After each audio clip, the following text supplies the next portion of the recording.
The Charpy impact test.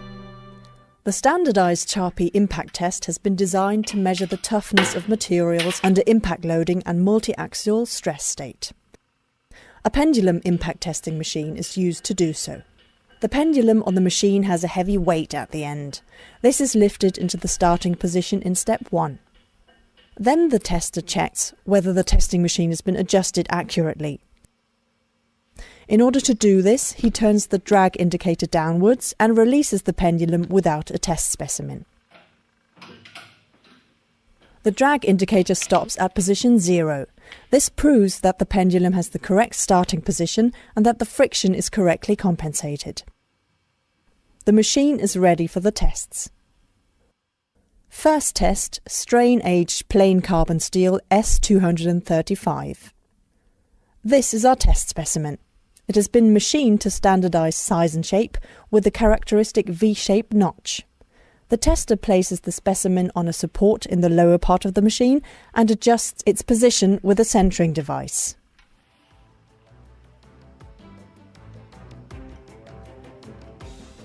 Next, he turns the drag indicator downwards again and checks that everything is prepared correctly.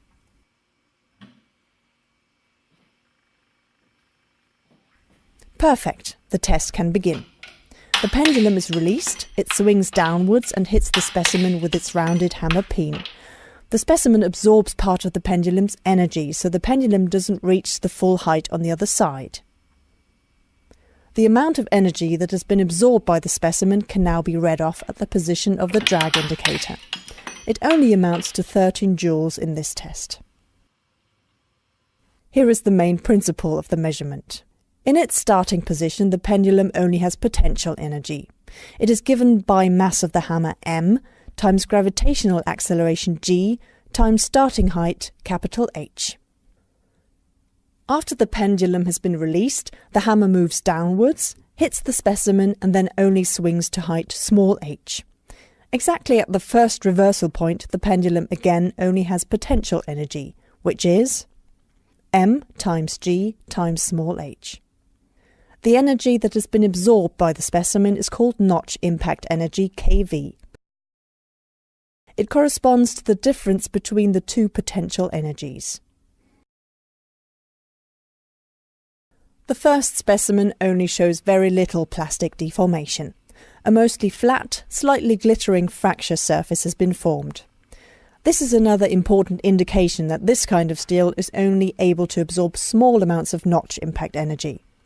It shows mainly brittle behavior due to the strain aging effect. Second test. The second specimen has been made from normalized steel S235.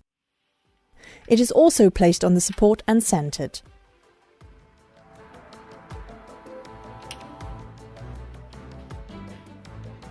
The tester turns the drag indicator to its starting position, rechecks all safety measures and releases the pendulum.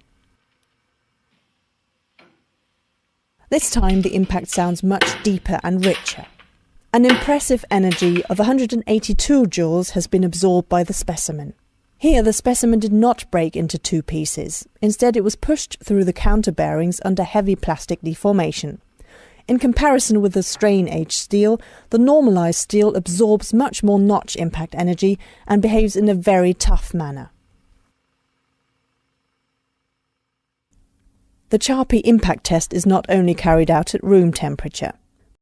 Materials with body-centered cubic crystal structure, such as plain carbon steels, show a characteristic S-shaped curve of the impact energy versus temperature.